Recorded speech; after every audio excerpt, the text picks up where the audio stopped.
Hi, I'm Alicia.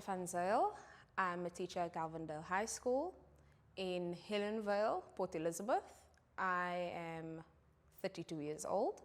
I've been teaching at Gelvandale High for about 6 years. I'm the march and drill coordinator of the school for 4 years. 4 years, yes. Okay, so the march and drill at Gelvandale High has been, I guess, since march and drill started with the Go Big Foundation. So that has been about 10 years.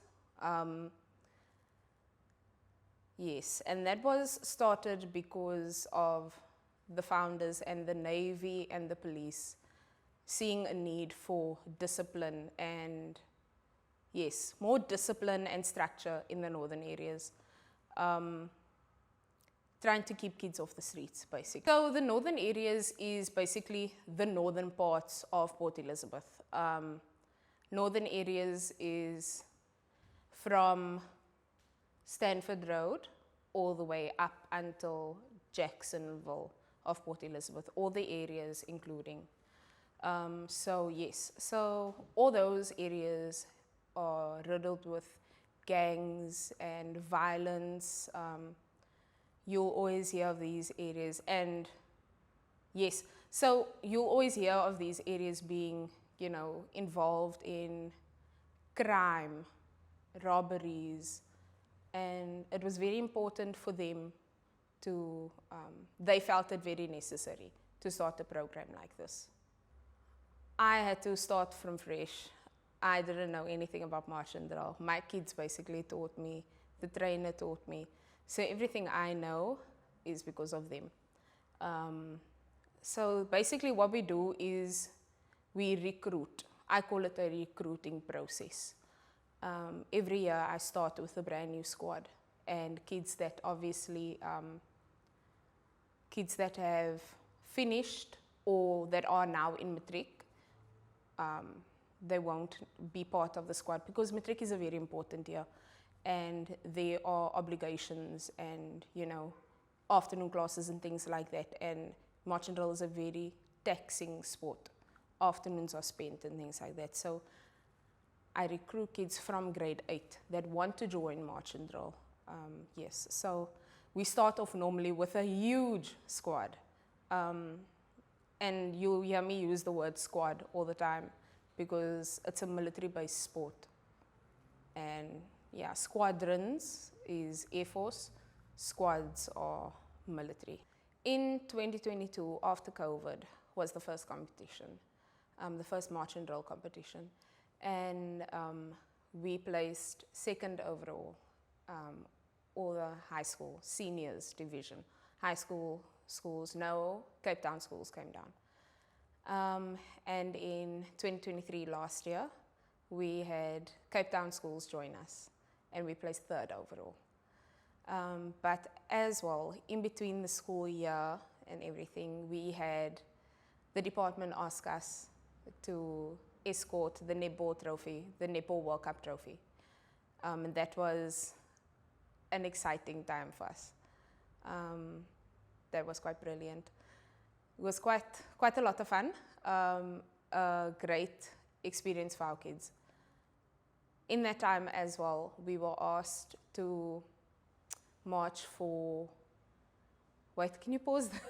Because I can't remember who the dignitary was. In that time, before that, we were asked to march for the minister. I can't remember if it was the Minister of Education, to be honest. It was one of the ministers. It was so much. I'll get the name for you, don't worry. It's okay. Yes. At St. Thomas. And yes, so it was, I think we're going to have to redo this question, to be honest. Maybe we'll continue. I have it written down, but yes, yeah. So that was all last year. Okay. Can we come back to this question, please? Okay.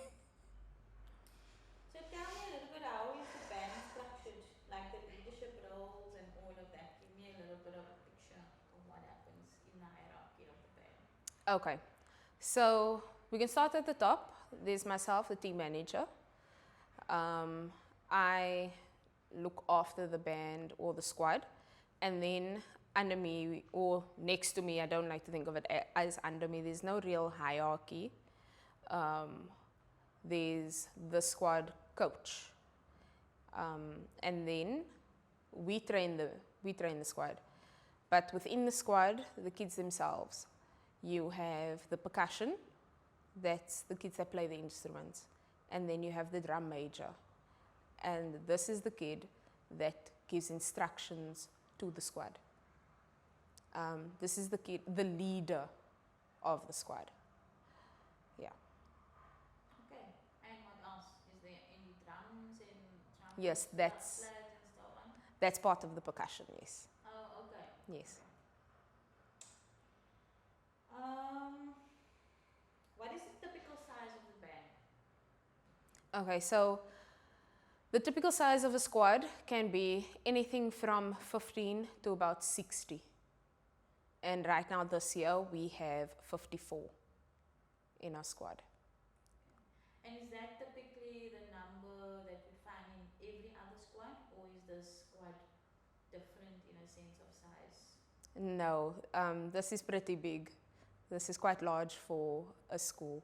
Normally you'd find squads that are about 30, between 24 to 30, 32, around there. Our size is pretty big. So why is your size so big? I think because the interest for march and drill has increased. I think because kids are more interested in going into the military and into the army after school. So yes, I think that's why there's a bigger interest in the sport. And tell me, how are your rehearsals scheduled and how does that work for the squad? Okay, so based on what we need to do, if there's just a competition that we need to practice for, we'll start practicing in January, start our exhibition practicing and our march past practices. And that will be through the school day, or yes, so after school in the school week from Monday till Friday. And then closer to the competition time, we'll take school holidays as well, so like June holidays. And then we'll practice in the June holidays, and then coming up to the competition, it'll be every day, including Sundays as well. Yeah. I typically when kids come and try out for march and drill in high school, they normally have done march and drill in primary school. Yes, so I tend to take those kids first because they already have training in them. But they only have training up until a certain point. High school march and drill is different to and more tough than primary school march and drill. And yes, so I'll look at those kids first, because if I take a grade 8 learner that has never done march and drill before, I have to train those kids basics first. I will never turn a child away that wants to do march and drill. But the kids that already have a march and drill background, they are quicker to pick up the steps. Yeah. So in a drill squad, you don't particularly look for actors, you don't particularly look for dancers, because it's a very structured sport. You don't want flamboyancy, it's a very structured sport, like I said. So I look for kids that are disciplined, is the word. And if they aren't disciplined, parents like to send them to the sport. Kids that have musical talent come to march and drill. I look for those kids. Kids that play in the band at church. I love those kids. They come and they play in my percussion section. And then they find, oh, but they want to be in the squad as well.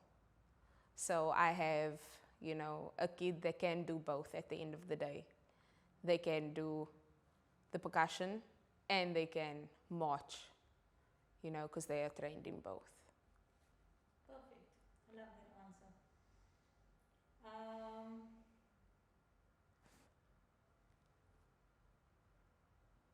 Tell me, how do you prepare yourselves for the competitions? Are there any specific training techniques or methods that you use? So, like for example, I know at Chapman what I've heard was that before the competition, all the kids would sleep in a classroom the night before. They would plait and make sure the uniform and all Yeah. those. What do you do? Sorry to bring up Chapman. I know it's your topic. I just wanted to put that so that you can answer it with nice context, you know, in terms of the topic. Yeah. Okay. So like many other schools, Gelvan is no different. Before the competition, we are lucky to have a hostel, so the hostel avails themselves to us. My kids love sleeping at the hostel. They see it as a time away from home, and I like to make the time fun for them. We play dominoes, we play lacy, you know, just to de-stress from the moment. We practice through the night, just to get those extra finer details correct. We plait hair, we make sure everything's correct. I iron the uniforms myself, no one else, because I want everything perfect. I'm a perfectionist, it's such a problem, but my kids know me that way. Yes, so we sleep at the hostel, we prepare food, we sing, we dance, you know, just have fun before all the stress of the day gets us. Yeah, so we sleep at the hostel for the weekend, and then hopefully we come back with trophies. In the past, the parents haven't really been supportive. I've asked them, you know, for fundraising, because we are no fees school, to help me with fundraising and, you know, that sort of thing. So it's always been difficult, but you will have kids whose parents will always assist when need. But this year, I've tried to draw more parents in, and it seems to be working, though slow, but it seems to be working, it seems to be helping. Parents are slowly coming on board. So it seems every year it increases. Parents seem to assist more. Last year I had 2 parents that came to sleep at the hostel with us, which just helped me a little more with uniforms and keep order. In the previous years, it used to just be myself at the hostel with over 30 kids, which was pretty difficult. In the middle of the night when I need to wake them up, myself and the coach would just be there. And he was also just a kid at the time, so it was also just difficult. But yes, it just seems to be getting a little better. Yeah. Okay. So the exhibition routines that we do is purely creative from the coach himself mostly. Everything we do is ourselves. We might see, you know, the Kapse do something, and then we'll try and change it to something that we can do as well. Purely creative from our part. And in terms of the competition, all the same discipline?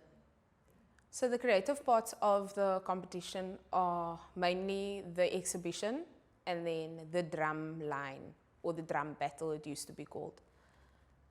That's, some schools like to change their uniforms because they feel more free. Other schools stay in uniform. In the past we used to stay in our uniform because we didn't have the funds. This year I'm hoping to fundraise enough so that we can change as well, because times are changing, and more schools are being involved and things, and we can't stay stagnant, honestly. So I'm hoping to fundraise more so that we too can change uniforms. But yes, those are the 2 more creative sides of the competition, is the drum line or the drum battle, and then the exhibition. And I can say that I've built relationships with these kids because So I do that. teach them So and say that. things like that. But when you bring in food and things like that, it's very You don't have different. to say that. You know? Sorry. No, like when I'm thinking of like when you bring in like meals and things like that, that's a very difficult question to answer. Because we are a school, we do face discipline issues. I have a zero tolerance within my squad. So if my kids don't do homework or if they backchat a teacher, I find out about it and I give them warnings. That is something that I struggle with my kids. But if we are talking bigger, financial issues is one of the big things for me, for my squad, because we are a no-fee school. Our kids don't pay school fees. Yes, we get funding from the department, but the funding only goes so far.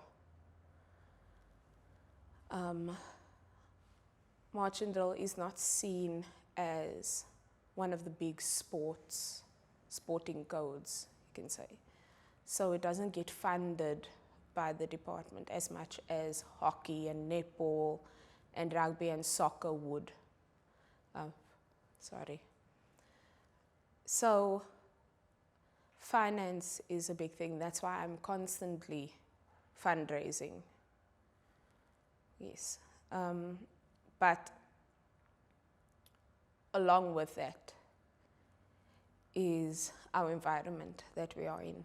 The school is situated in Helenvale, which is an extremely dangerous area in Port Elizabeth. So on a weekly basis, I won't even say daily basis, because to some people it sounds like I'm exaggerating, but it is not.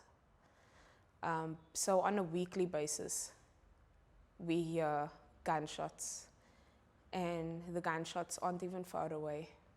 They are just on the next street over. And sometimes the gunshots do come through our school. And we had an incident where the gunshots came through the school building. And that was last year. And that day, a lot of our kids will never forget. And I'm talking about the school kids in general, will never forget. That felt like the end of the world for our kids. Like their lives were going to be taken. So when I talk about gangsterism, I'm talking about moments like that, where our lives are in danger every single day. There are schools in the march and drill competition or in the program that also face gangsterism. And I do not want to compare them to our school. But at some point, Gelvan High does trump them. Because if you compare the statistics, it's a lot. Every day we hear the gunshots. A school like Helenvale, just around the corner. A school like Bayview, also just around the corner. A few weeks ago, I went to go visit the principal. My principal sent me there. I went to see their principal. The road was cordoned off at their gate. There was a body laying in the road. And that was in the daylight. And Bayview is a primary school. These are things that happens in Helenvale, and people don't know about these things. So when I speak about challenges, I speak about those kinds of things.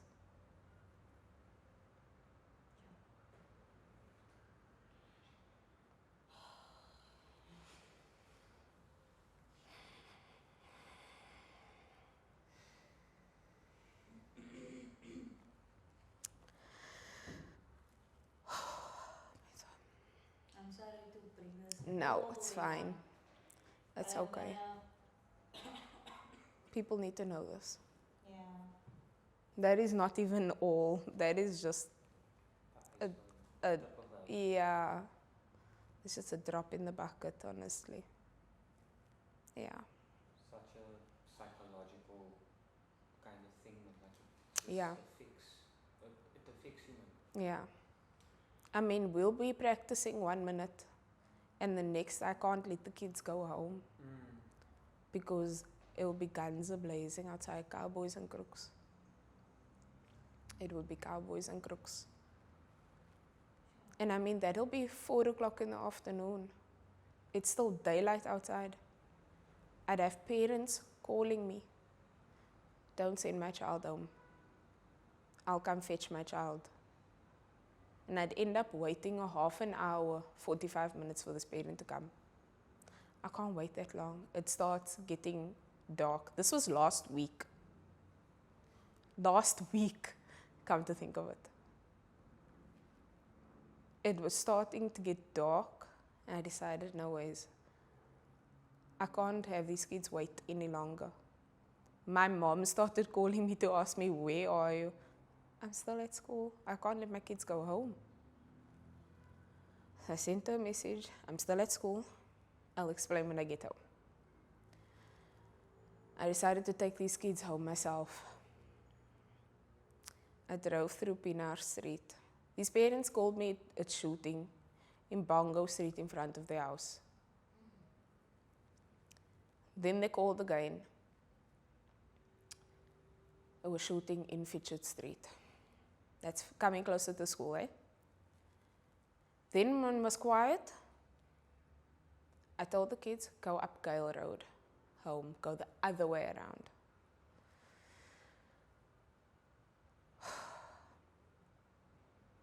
It started shooting in Gale Road. I had to call my kids back immediately. They ran back and took the chance to run up home. But these few kids, stayed in the area where it was shooting just a few seconds ago. And I told them, you do not go. You wait for your parents. I took the chance. I drove them home. I just went up into Pinar Street and I turned left. And kids that I taught told me, juffrou moenie verder gaan nie. Dit skiet nog daar. Of hulle gaan nog skiet, juffrou. Maar moet nog nie daar ry nie. And I made a U-turn and I wanted to go up Old Stanford Road. En dit lyk my helm was wakker. Because as I made that U-turn and I wanted to go up Old Stanford Road, it started shooting there. And something just told me, don't go up there. Because that was a way to go to their house as well, just to avoid the shooting. So I said, no ways, how am I going to get these kids home? And then I had to go all the way around and go on Stanford Road home to take these kids home. All the way, Stanford Road, and then come up the back way, which is also risky. Extremely risky. No one drives up the back. And then coming out, ek is vrou alleen, wat in Helenvale ry. But thank God, my kids know me. So I just had my kids greet me the whole time. Hallo juffrou, naand juffrou. Kids that I teach at Gelvan. That was just last week. Just last week.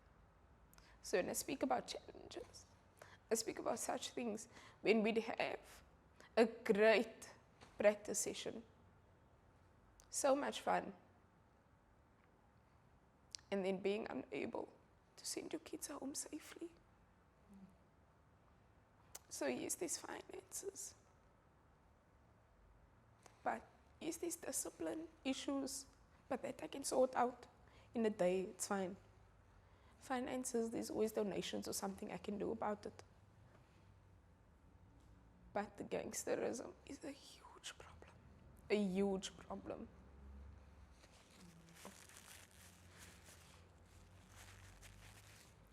Ooh. Ooh.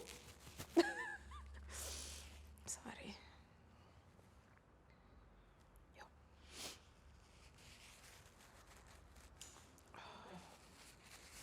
So just to take you a bit away from that,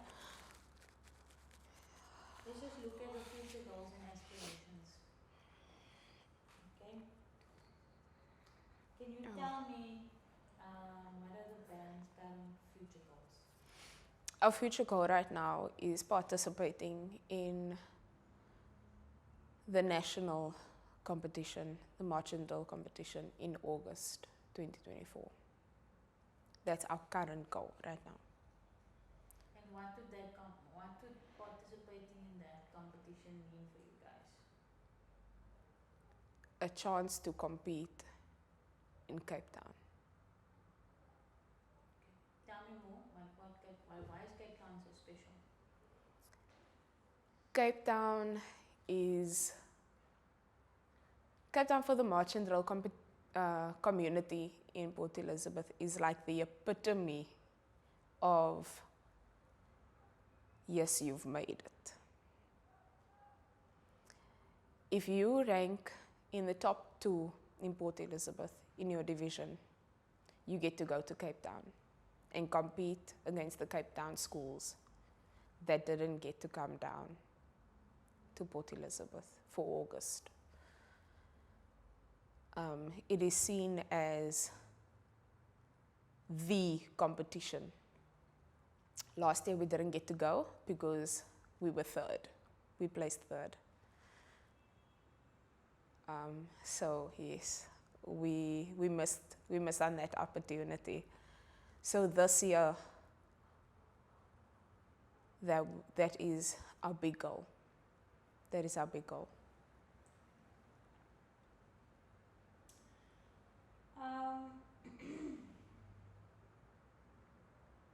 What are the specific areas of skills you aim to develop for this competition this year? Me personally. Yeah, you and your coach or the team.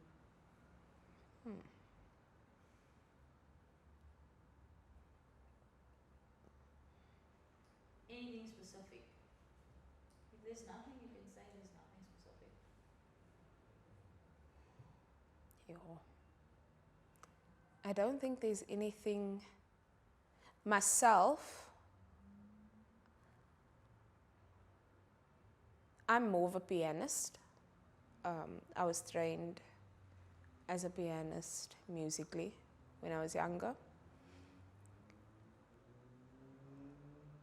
So as a skill, I would love to be trained more as a percussion, to play the drums more. And my kids are teaching me. My coach, he's a talented musician. He can play the trumpet, he can play the bass drum, he can play the side drum, which is also called the snare drum. He's a talented musician. He was also the drum major of his year when he attended Gelvan High School. So he was also the best of the best in his year. The drum major is also the best of the squad. When you are selected as the drum major, you are seen as the best of the squad. So, yeah, he's exceptionally talented.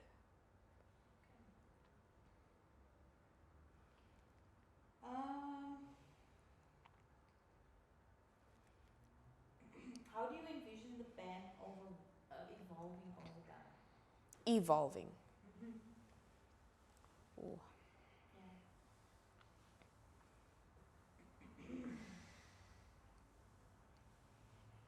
Can't you change this question to like not the band itself, maybe like I'm thinking now because you are oh, sorry. No, it's fine. or not that, let's rephrase it. I know what I'm wanting to get. What do you envision for the kids being part of the band? You know, what do you envision for them coming out of marching drill? Yeah. You know, like what do you hope that they learn from being part of this experience of being part of the marching drill band? So what I hope my kids learn from being in the march and drill is discipline and structure, but not in the sense of manners, but in the sense of how they carry themselves and towards their work, like schoolwork, and what they do in life. I know some of my kids, they came to march and drill because they would like to go into the army. And the military and the Air Force. And some of them are quite capable of doing that. So I would love them to keep that structure in their lives going forward.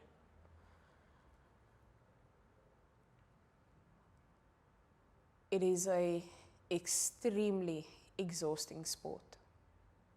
But even in your exhaustion, you keep that structure. You keep the seriousness, you know. So I hope my kids remember the things that they were taught.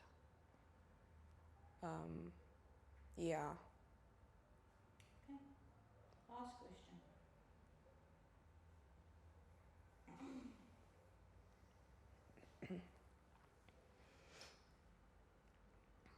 How does the band engage with the local community? Like, do you participate in parades? I know you mentioned earlier, but just for the sake of the solitude of this question, do you participate in parades, fundraisers, or other community events? How do you promote the band's presence and activities? So our squad is frequently asked to... My words are failing me, sorry.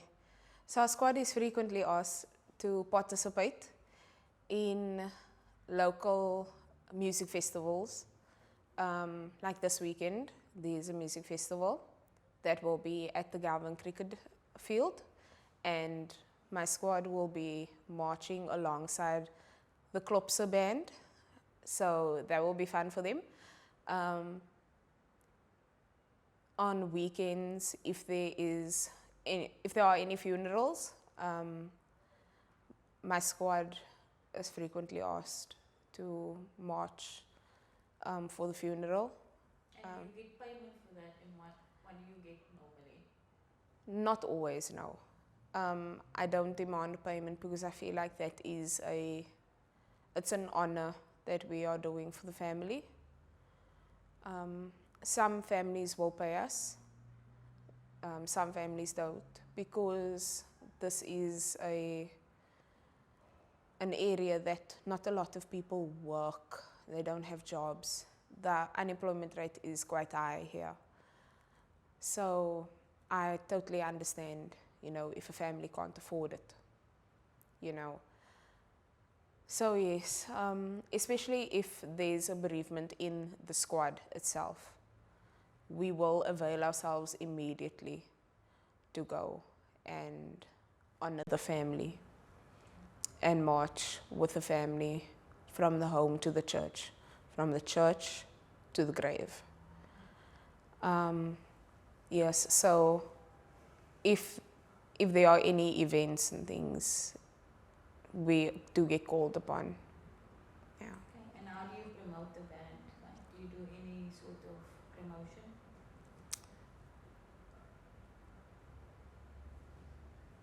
Not really, no. We are on our school's Facebook page, but because we march in the streets all the time, I think that is our main promotion. I think the people see us a lot and they've heard us at the competition, so people know of us. Yeah. So yes, Okay. I think that is... Yeah.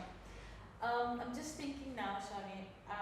You mentioned the last time that you had some of Chapman's kids coming to video your routines and stuff like tell me just before we end off, what kind of in-house competition challenges do you guys face? Exactly that. Some schools trying to steal parts of our exhibition. So just start off the sentence by we face in-house Okay. challenges like. Okay, yes. So we do face competition challenges, like some schools trying to steal parts of our exhibitions. I won't mention names, but schools sending their drum majors or their percussion section to come and steal beats. And this has happened over the years, so it's not a one-time thing. Taking videos and then going back to the school and showing, So, and this is not even just high school, this is primary school as well. So yes, it's a very difficult thing, because how do you control it? Because an exhibition is my intellectual property because I came up with it, but there is no law against it, because you can take my move, it's fine. There is no law against it. There's no law against you stealing my entire exhibition, just a disqualification. But yes, that is a very big challenge that we do have. And training grounds is something that Gelvandale High does struggle with. We don't have our own field. We have our outside quad, our inside quad, and then the field on the right-hand side of the school. But that at the moment is flooded because of the drains. And we've tried to get the drains fixed many times, but they just keep getting blocked.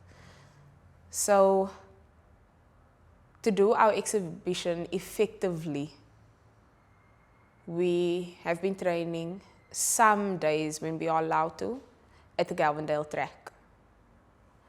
But, when it rains and when they are busy at the Gelvandale track, when it's booked out, we aren't allowed to go there.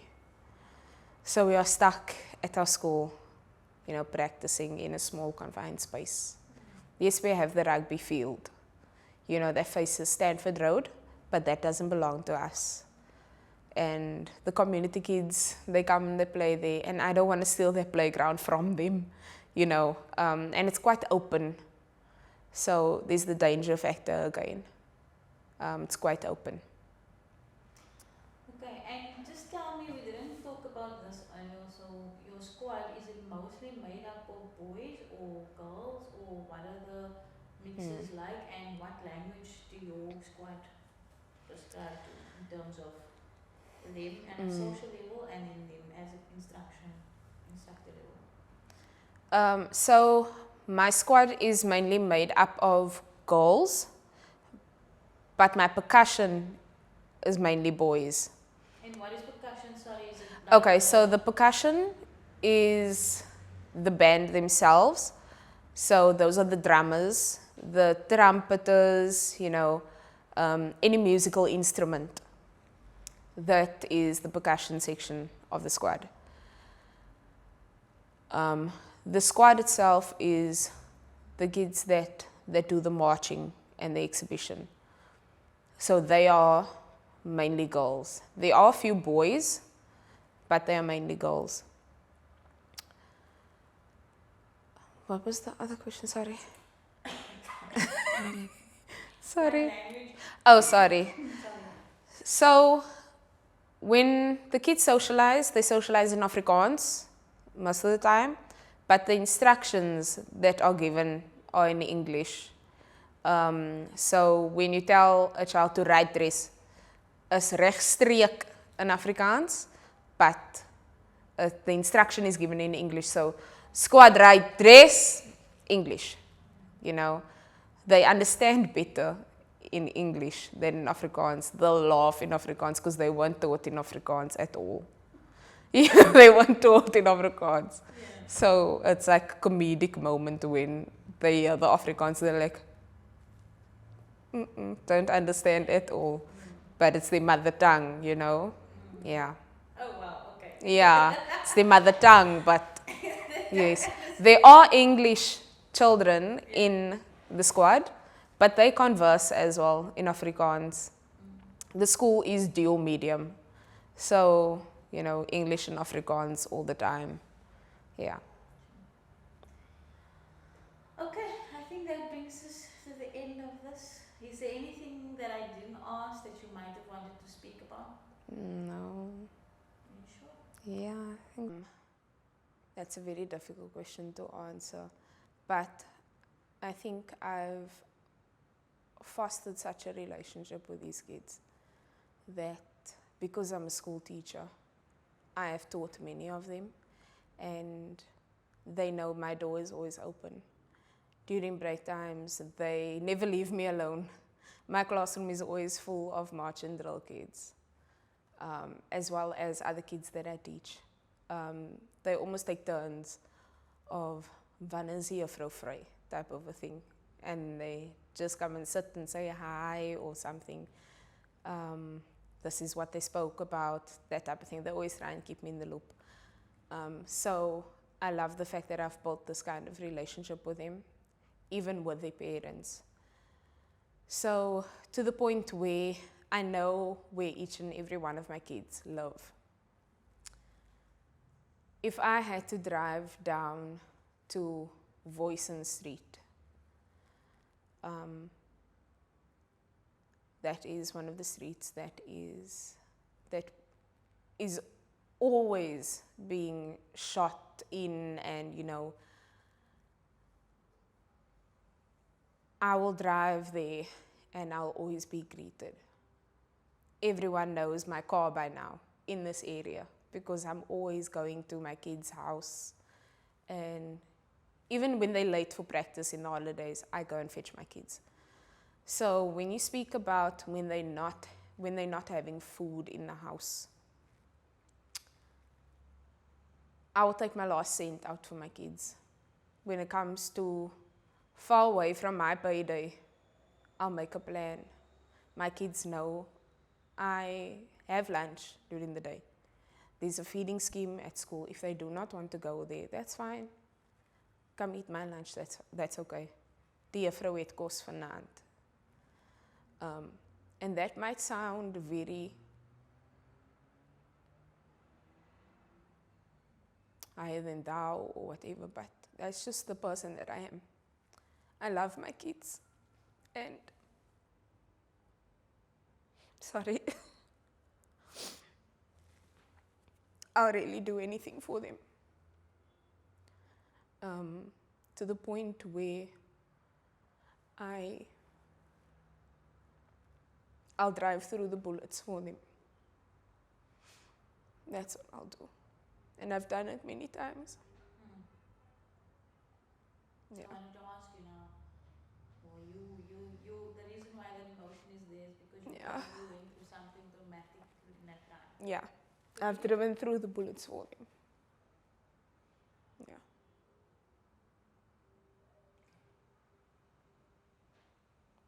Sorry. Okay. Can we pause and can I go fetch that toilet paper quickly, please?